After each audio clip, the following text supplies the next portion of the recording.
Hello అండి, good morning అందరికీ. Welcome to my channel జనజీవన స్రవంతి. మళ్ళీ సరికొత్త వీడియోతో మీ అందరి ముందుకు వచ్చాము. పొద్దున్నే మా డే ఇలా కాఫీతో స్టార్ట్ అయింది. కాఫీ తాగుతూ ఒక 10 నిమిషాలు అట్లా రిలాక్స్ అయ్యి మళ్ళీ పని స్టార్ట్ చేసుకున్నాను. ఈరోజు నేను ఇంట్లో ఒక బీరకాయ, ఒక ముల్లంగి ఉంటే దాంతో టమాటా వేసి చట్నీ చేసుకున్నాను. అదే ఇక్కడ మీ అందరికీ చూపిస్తున్నాను. ఎంత కలర్ఫుల్గా ఉంది కదా, గ్రీన్గా, వైట్, రెడ్. అందులో చింతపండు, చిన్నులపాయలు వేసి కొద్దిగా ధనియాలు వేసి చట్నీ చేసుకున్నాను. ఇదేనండి ఇవాళ మా లంచ్. వైట్ రైస్, ఈ చట్నీ. ఇక్కడ చిలకడ దుంపలు చూపిస్తున్నాను. ఈవినింగ్ ఆఫీస్ నుంచి వచ్చిన తర్వాత డిన్నర్కి తిందామని రెడీ చేసుకుంటున్నాను. అవి కూడా కడిగి పెట్టుకున్నా స్టీమ్ చేయడానికి. అది ఇవాళ మా నైట్ డిన్నర్. ఇక్కడ పాలు డీప్ ఫ్రీజ్లోంచి తీసి కరగపెట్టుకుందామని వేడిళ్ళల్లో వేసి పెట్టాను ప్యాకెట్. ఇవాళ క్షీరాబ్ది ద్వాదశి కదా, కార్తీక మాసం. పూజ చేసుకోవడానికి పొంగలి పరమాణం చేద్దామని పాలు బయట పెట్టి కరిగించుకుంటున్నాను. ఇక్కడ స్నానం చేసి వచ్చి బయట తులసమ్మ దగ్గర కృష్ణుని పెట్టుకొని పూజ చేసుకుంటున్నాను. నండూరి శ్రీనివాస్ గారు ఉన్నారు కదండి, ఆయన వీడియో ప్లే చేసుకుంటూ అక్కడ నేను పూజ చేసుకుంటున్నాను.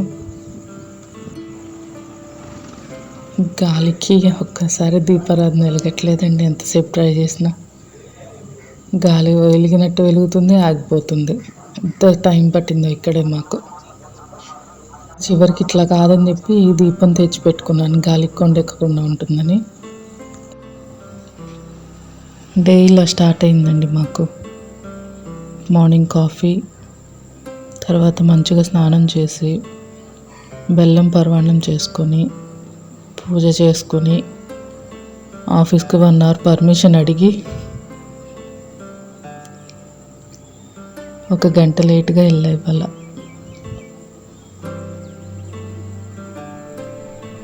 పొద్దున వీడియోనే సరిపోయింది. ఇంకా వెళ్ళేటప్పటికి ఎండ బాగా విపరీతమైపోయిందండి.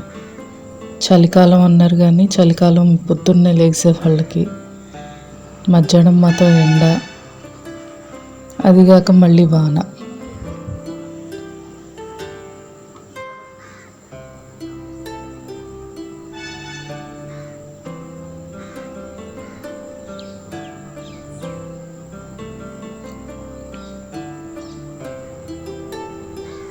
చిన్నగా ప్రశాంతంగా బాగా జరిగిందండి పూజ.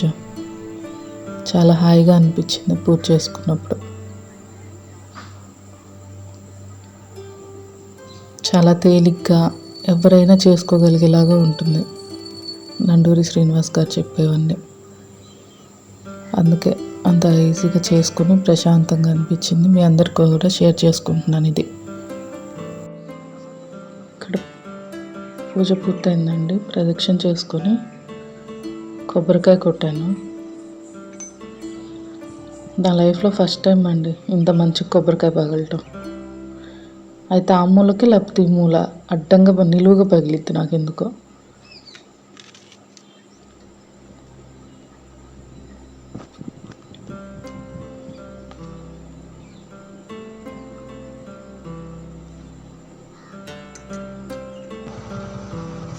ఇక్కడ ఆఫీస్కి బయలుదేరామండి.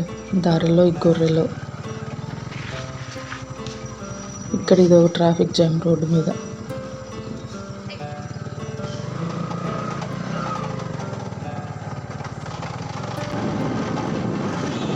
ఇక్కడ ఈ కొండ చూపిస్తున్నాను కదా, చాలా దూరంగా ఉంది.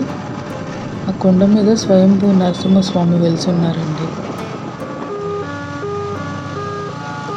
అక్కడ ట్రాఫిక్ జామ్ గొర్రెలతో అయితే ఇక్కడేమో రైల్వే గేట్. చూసారా ఎంత ట్రాఫిక్ ఉందో. ఏంటో ఏ టైంలో వెళ్ళినా, పొద్దున్న 8కి 8:15కి వెళ్ళినా ట్రైన్ వస్తుంది, 10కి వెళ్ళినా ట్రైన్ వస్తుంది మాకు. ఆ ట్రాఫిక్ అంతా దాటుకుని వచ్చి ఆఫీస్ దగ్గర దిగేసానండి. వెళ్ళిపోతున్నాను లోపలికి. ఇంకా ఇదండి ఈరోజు వీడియో. చూసిన ప్రతి ఒక్కరికి చాలా చాలా ధన్యవాదాలు. Thank you.